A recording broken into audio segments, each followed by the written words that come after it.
The Art of War by Sun Tzu. Chapter 10. Terrain.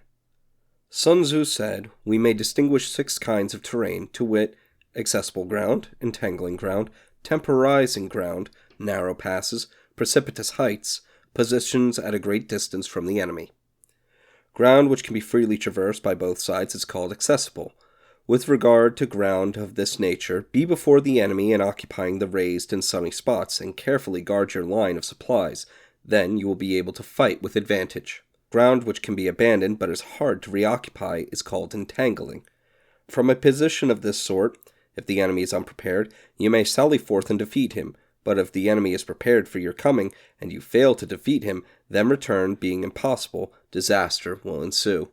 When the ground is such that neither side will gain by making the first move, it is called temporizing ground. In a position of this sort, even though the enemy should offer us an attractive bait, it will be advised not to stir forth, but rather to retreat, thus enticing the enemy in his turn.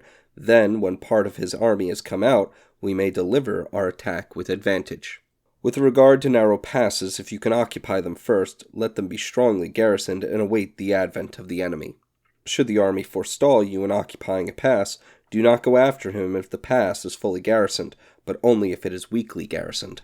With regard to precipitous heights, if you are beforehand with your adversary, you should occupy the raised and sunny spots, and there wait for him to come up. If the enemy has occupied them before you, do not follow him, but retreat and try to entice him away. If you are situated at a great distance from the enemy, and the strength of the 2 armies is equal, it is easy not to provoke a battle, and fighting will be to your disadvantage.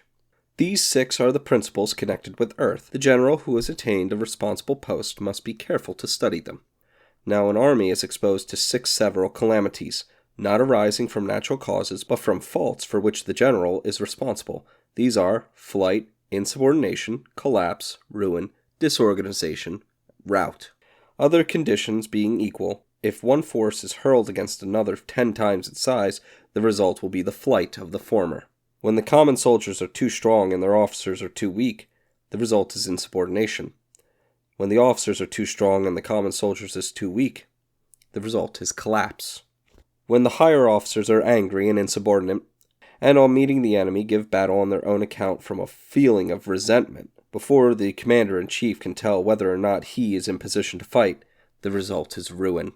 When the general is weak and without authority, when his orders are not clear and distinct, when there are no fixed duties assigned to officers and men, and the ranks are formed in a slovenly, haphazard manner, the result is utter disorganization. When a general, unable to estimate the enemy's strength, always an inferior force to engage a larger one, or hurls a weak detachment against a powerful one, and neglects to place picked soldiers in the front rank, the result must be rout. These are 6 ways of courting defeat, which must be carefully noted by the general who has attained a responsible post. The natural formation of the country is the soldier's best ally, but a power of estimating the adversary, of controlling the forces of victory, and of shrewdly calculating difficulties, dangers, and distances, constitutes the test of a great general. He who knows these things, and in fighting puts his knowledge into practice, will win his battles. He who knows them not, nor practices them, will surely be defeated. If fighting is sure to result in victory, then you must fight, even though the ruler forbid it. If fighting will not result in victory, then you must not fight even at the ruler's bidding. The general who advances without coveting fame and retreats without fearing disgrace, whose only thought is to protect his country and do good service for his sovereign, is the jewel of the kingdom. Regard your soldiers as your children, and they will follow you into the deepest valleys.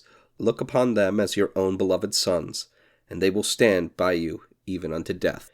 If, however, you are indulgent, but unable to make your authority felt, kind-hearted, but unable to enforce your demands, and incapable, moreover, of quelling disorder, then your soldiers must be likened to spoilt children.